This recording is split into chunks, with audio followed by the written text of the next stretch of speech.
আসসালামু আলাইকুম। আমি আরিফ আহমেদ আপনাদেরকে আমন্ত্রণ জানাচ্ছি। আজ আমরা দেখব দ্বিতীয় বিশ্বযুদ্ধে ব্যবহৃত একটি কমান্ড সেন্টার, যেটি কুমিল্লা ক্যান্টনমেন্টে অবস্থিত। আসলে সেই ১৯৪৩ সালে এত মাটির নিচে গিয়ে কি সুনিপুণভাবে ব্রিটিশরা এখানে কমান্ড সেন্টার তৈরি করেছিল, তাই আজ আমরা দেখব এই ভিডিওতে। এবং এরপরে আমরা চলে যাব কুমিল্লা ক্যান্টনমেন্টে অবস্থিত রূপসাগরের সৌন্দর্য উপভোগ করতে।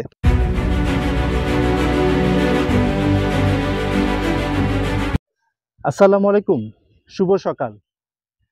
13 হুসার্স রোভার গ্রুপের বার্ষিক তাঁবুবাস 2025-এ ঠিক কুমিল্লা থেকে আপনাদের সাথে আমি সংযুক্ত হচ্ছি, আরিফ আহমেদ। তো আজ কিন্তু এই ক্যাম্পের চতুর্থ দিন এবং আজ কিন্তু এই ক্যাম্পটি এখানেই শেষ হবে। আজ ইনশাল্লাহ আমরা রাতের দিকে ঢাকার উদ্দেশ্যে রওনা হয়ে যাব। তবে তার আগে আমরা কিন্তু এই কুমিল্লা অঞ্চলে যে সকল ঐতিহ্যবাহী জায়গাগুলো রয়েছে, সেই ঐতিহ্যবাহী জায়গাগুলোতে একটু ভিজিট করার চেষ্টা করবে আমাদের রোভাররা। তো প্রথমে আমরা যে জায়গায় যাব সেটা হচ্ছে কুমিল্লা ক্যান্টনমেন্ট। আপনারা জানেন যে কুমিল্লা ক্যান্টনমেন্ট কিন্তু একটি ঐতিহাসিক স্থান আমাদের দেশের জন্য, কারণ এটি হচ্ছে কিন্তু একদম ঢাকার কাছে সবচেয়ে বড় সামরিক ঘাঁটি, যেটি কিন্তু আপনার ব্রিটিশ আমল থেকে এই ঘাঁটিটি তৈরি করা হয়েছিল এবং এই ঘাঁটিটা কিন্তু সব সময়ের জন্য একটা গুরুত্বপূর্ণ ঘাঁটি হিসেবেই বিবেচিত হয়েছে। আমার যতটুকু জানা মতে ৩৩ ব্যাটালিয়ন তাদের জন্যই মূলত এই কুমিল্লা ক্যান্টনমেন্ট, এবং এই কুমিল্লা ক্যান্টনমেন্ট কিন্তু দ্বিতীয় বিশ্বযুদ্ধের সময় যেমন অবদান রেখেছে, ঠিক তেমনি ভাবে ১৯৭১ সালে কিন্তু পাকিস্তান বাহিনী এখানে একটা সামরিক ঘাঁটি করেছিল এবং বলা হতো যে এই ঘাঁটিকে যদি আমরা কোনোভাবে বাঙালিরা এটার আয়ত্তে আনতে পারি, তবেই কিন্তু মুক্তিযুদ্ধ আমাদের পক্ষে চলে আসবে, এবং তাই কিন্তু হয়েছিল। তাই সব দিক বিবেচনা করে এই কুমিল্লা ক্যান্টনমেন্ট খুব গুরুত্বপূর্ণ একটা ভূমিকা পালন করে আমাদের গোটা দেশের জন্য। তো আমাদের রোভারদেরকে আজকে এই বিষয়েই আসলে একদম সামনাসামনি তারা এই অভিজ্ঞতাটা নিবে কুমিল্লা ক্যান্টনমেন্ট ভিজিট করে। তো চলেন আমাদের সাথে আজকে আমরা কুমিল্লা ক্যান্টনমেন্টে ভ্রমণ করে আসি।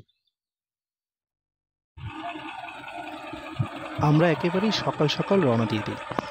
ঠিক 10টার মধ্যেই আমরা রওনা দিয়ে দিই আমাদের লালমাই ক্যাম্প থেকে। আমাদের বাহন ছিল দুটি, একটি হাইস গাড়ি এবং অন্যটি হচ্ছে গিয়ে আমাদের রোভারদের জন্য বাস। মূলত এই দুটি যানে করেই আসলে আমরা পরবর্তীতে আমাদের গন্তব্যগুলোতে পৌঁছাবো। ইতিমধ্যে আমরা পৌঁছে গেছি কুমিল্লা ক্যান্টনমেন্টে, এবং কুমিল্লা ক্যান্টনমেন্টে আসার একটা মূল কারণ হচ্ছে গিয়ে এখানে যে দ্বিতীয় বিশ্বযুদ্ধের সময় যে কমান্ড সেন্টারটি ছিল, সেই কমান্ড সেন্টারটি ভিজিট করাই ছিল আমাদের মূল উদ্দেশ্য। তো আমরা ঢোকার সময় এখানে একটি স্ট্যাচু দেখতে পাই। এই স্ট্যাচুটি ছিল ফিল্ড মার্শাল উইলিয়াম জোসেফ স্লিমের, এবং এই স্ট্যাচুর নিচেই কিন্তু জীবন বৃত্তান্ত দেওয়া ছিল। আসলে এই উইলিয়াম জোসেফ স্লিম 6 আগস্ট 1991 সালে ব্রিটিশে জন্মগ্রহণ করেন এবং 14 ডিসেম্বর 1970 সালে মৃত্যুবরণ করেন। তার কথা আমরা আরও জানব, তবে তার আগে এখানে আমরা আসার পর আমাদের একটা ব্রিফিং দেওয়া হয় এই স্থান সম্পর্কে, সেটি আমরা শুনে আসি। চলুন। October during World War II as the headquarters of 14th Army of the Allied Force. It may be mentioned that the Japanese 15th Army, commanded by Lieutenant General Shojiro Ida, invaded Burma in 1942 and conquered it. This command the CMH, better logistic support and comparatively easy maintenance of the forces. Personnel of the engineers and signalers first came to this place immediately after reconnaissance by General Slim in October 1943 to establish this command post. The command post was constructed under a 52 feet high earth heap. The command post was the main hub of all operational activities, each having 42 stairs to reach those chambers. There is a central ventilation system through the chimney at the middle of this command post that you will be seeing at your right. With the passage of time, এই short ব্রিফিংয়ের পর আমাদের রোভাররা এক এক করে সারিবদ্ধভাবে এই টানেলের মধ্যে দিয়ে এই গোপন কমান্ড সেন্টারে প্রবেশ করতে থাকে। জি জি, ওইটা এখান থেকে কমান্ডার এখানে ছিল, ওই যে আগেই বলেছিলাম এই কমান্ড সেন্টারে যিনি দায়িত্বে ছিলেন সেই field marshal William Joseph slim, তার সম্বন্ধে আপনাদের জানাবো। তো তিনি কিন্তু প্রথম বিশ্বযুদ্ধে ব্রিটিশ সেনাবাহিনীতে এবং 1920 সালে ভারতীয় সেনাবাহিনীতে যোগ দেন।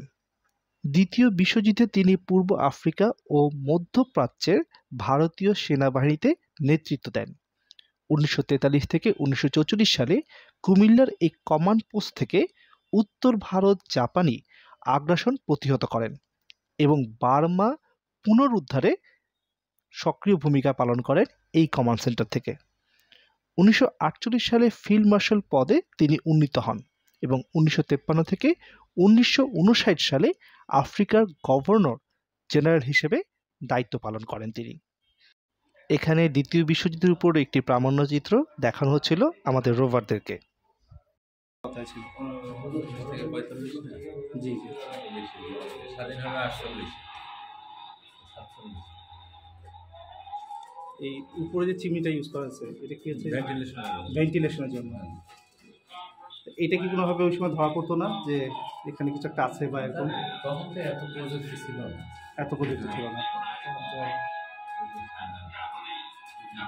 জাস্ট শ্বাস প্রশ্বাসটা নেওয়ার জন্য ওই ভেন্টিলেশনটা ইউজ করা। আগে ওই মাথা পর্যন্ত মাটি ছিল, এটা পরে রেনোভেশন করা হয়েছে, পরে এটা সংস্কার হয়েছে। আচ্ছা আচ্ছা, এখন যে ইয়েগুলো আছে দেয়ালের এগুলো জাস্ট উপরে একটু করা হয়েছে, সিমেন্টের একটা ফ্লোর দেওয়া আছে, বাট এটা কি একটা মাটি ছিল নাকি তখন? না না, এরকম কংক্রিট। কংক্রিট। এটা ছিল কনফারেন্স রুম, এখানে তারা ইয়ে করতো নাকি মিটিংগুলো করতে?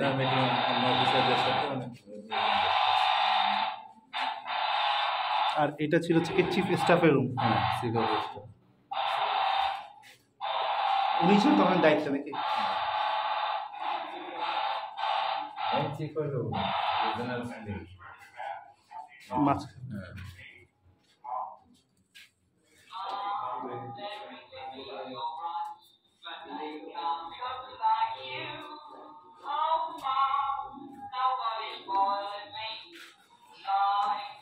মানে এই দুইটা কক্ষই তো এখানে, আর তো কোনো কিছু নাই এখানে। থাকার ব্যবস্থা কি এখানে?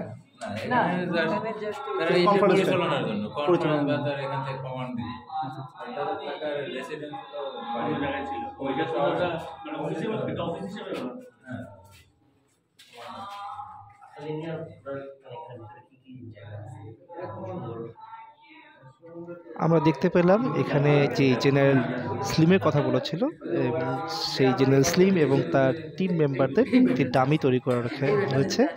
আসলে ঠিক এই রুমে বসেই তারা কিন্তু বিভিন্ন রকম বড় বড় সিদ্ধান্তগুলো নিতেন দ্বিতীয় বিশ্বযুদ্ধের সময়।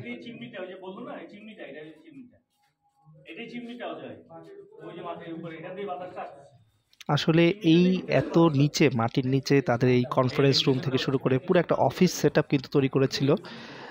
আর তা কিন্তু সম্ভব হয়েছিল যে এখানে একটি খুব উন্নত মানের একটি চিমনি ব্যবহার করেছিল তারা। আসলে এই চিমনিটাই কিন্তু খুব আশ্চর্য লেগেছে আমাদের কাছে যে এত বছর আগে তারা কিভাবে এত সুন্দরভাবে একটা ভেন্টিলেশনের ব্যবস্থা করেছে। আপনারা দেখেন ঠিক এখান থেকে কিন্তু বরাবর দেখা যাচ্ছে সেই চিমনির বাইরের অংশটি, অর্থাৎ এই চিমনি দিয়ে এত বাতাস এখানে প্রবেশ করছে যার কারণে কিন্তু এখানে কিন্তু শ্বাস প্রশ্বাস নিতে আমাদের একেবারেই কোনো কষ্ট হয়নি। আর ঠিক ওই সময় তো নিশ্চয়ই এইটি ব্যবহারের ফলেই তারা আসলে মাটির নিচে এই কনফারেন্স রুম, এই কমান্ড সেন্টারগুলো রাখতে পেরেছিলেন। আসলে এই এত বছর পরে এরকম এই টানেল দিয়ে হাঁটতে হাঁটতে মনে হচ্ছিল যেন আমরা ঠিক সেই যুগেই চলে গেছি। হয়তো উপরে গেলে পরে দেখবো যে দ্বিতীয় বিশ্বযুদ্ধ চলছে, ঠিক ওই সিচুয়েশনটা কিন্তু ক্রিয়েট হয়েছিল এই টানেলের ভিতর। আসলে আমরা আল্লাহর কাছে শুকরিয়া আদায় করি যে আমরা এত লাকি যে আমরা এই জায়গাগুলো দেখার সুযোগ পাচ্ছি। এবং তার সাথে বলতে হয় যে এই যে স্থাপনাটি, সেই স্থাপনাটি কিন্তু ব্রিটিশরা তৈরি করে গেছে। তো দেখেন এত বছর হয়ে গেছে এখনও কিন্তু এর কোনো রকম পুরো পরিবর্তন হয়নি, অর্থাৎ এতটাই মজবুত ছিল তখনকার স্থাপনাগুলো। কিন্তু বর্তমান যুগে আসলে আমরা এতটাই ভেজালের মধ্যে পড়ে গেছি যে আমাদের স্থাপনাগুলো কিন্তু এখন খুব সহজেই ভঙ্গুর অবস্থায় চলে যায়।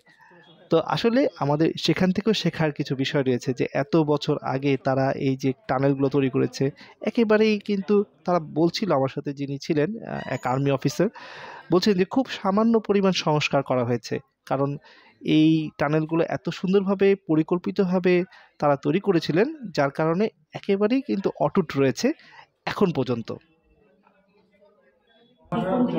চলো চলো, হ্যাঁ লিফটে।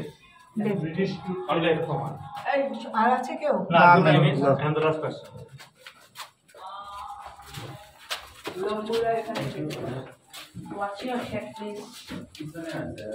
আমাদের অসুবিধা নেই, জীবনও যাবে না আমাদের। 1943 সালে কুমিল্লা ময়নামতিতে ব্রিটিশদের 14 আর্মির একটি গুরুত্বপূর্ণ কমান্ড সেন্টার স্থাপন করা হয়, আর এটি হচ্ছে সেই কমান্ড সেন্টার। এটি দ্বিতীয় বিশ্বযুদ্ধের সময় বার্মা ফোর্টের ব্রিটিশ বাহিনীর কার্যক্রম সমন্বয়ের জন্য ব্যবহৃত হতো। কুমিল্লা বিমানবন্দর থেকে এটি কৌশলগত ঘাঁটি ছিল, যেখানে প্রায় 300 যুদ্ধবিমান ও 50টি বোমারু বিমান মোতায়েন ছিল। যুদ্ধের পর এটি পরিত্যক্ত হয়ে গেলে সামরিক স্থাপনা সংরক্ষণ করা হয়। পরে 1950 সালে এটি একটি পূর্ণাঙ্গ সেনানিবাসে পরিণত হয়। আমরা কিন্তু নিচ থেকে যে চিমনি দেখছিলাম, যে চিমনির মাধ্যমে নিচে বাতাস যাচ্ছিল, সেই চিমনিটি হচ্ছে এটি। আমরা উপরে এসে আবার সেই চিমনিটাকে দেখতে পেলাম। দ্বিতীয় বিশ্বযুদ্ধের এই ঐতিহাসিক কমান্ড সেন্টারটি ভিজিট করার পরে সর্বশেষে আমাদের যে উপলব্ধি, আমাদের যে ভালো লাগা, সবটুকু আমরা লিখে দিলাম তাদের নির্দিষ্ট রেজিস্টারে এবং তাদের প্রতি ধন্যবাদ জ্ঞাপন করে সেখান থেকে আমরা বিদায় নিলাম। আমরা রওনা দিলাম আমাদের পরবর্তী গন্তব্যে, রূপসাগর। এই রূপসাগরটা কিন্তু কুমিল্লা ক্যান্টনমেন্টের ভিতরেই অবস্থিত এবং সেই রূপসাগর দেখার জন্যই কিন্তু আমরা আবার রওনা দিলাম। এবং একটা জিনিস খুব উল্লেখ্য, সেটা হচ্ছে কি পুরোটা রাস্তায় কিন্তু আমাদেরকে বাংলাদেশ আর্মির একটা স্কট টিম আমাদেরকে স্কট করে যাচ্ছিল, যা আসলে আমাদের রোভারদেরকে অনেক বেশি সম্মান প্রদর্শন করছিল তারা, আর যার কারণে আমাদের রোভাররা চিরদিন তাদের প্রতি কৃতজ্ঞ হয়ে থাকবে।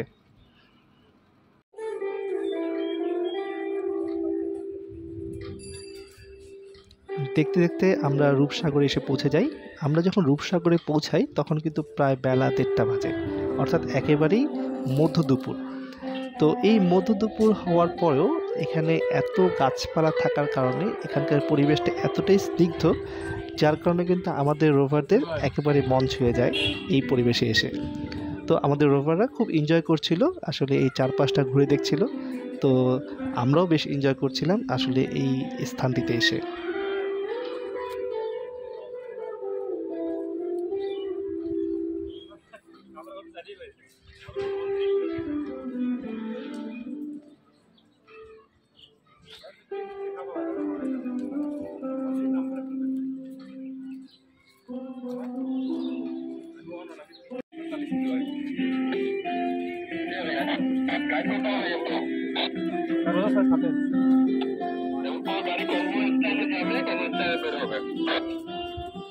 এখন শুধুমাত্র একটা বাস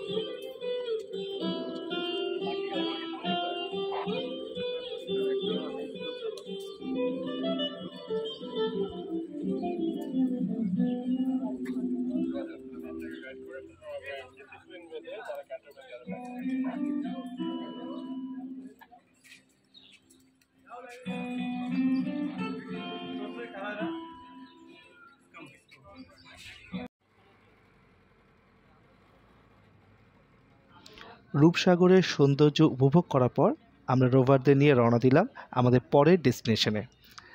তো আমাদের পরের ডেস্টিনেশন ছিল আসলে শালবন, ময়নামতি।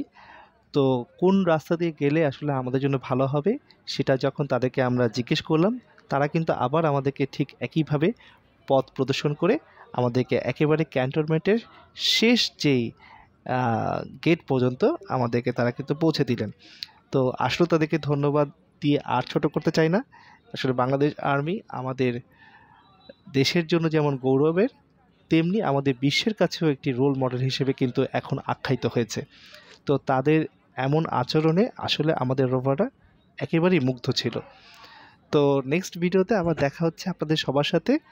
তো যদি চ্যানেলটিকে সাবস্ক্রাইব না করে থাকেন তবে অবশ্যই চ্যানেলটিকে সাবস্ক্রাইব করবেন। আর এখানেই বিদায় নিচ্ছি, ইনশাল্লাহ নেক্সট ভিডিও দেখা হচ্ছে। আল্লাহ হাফেজ।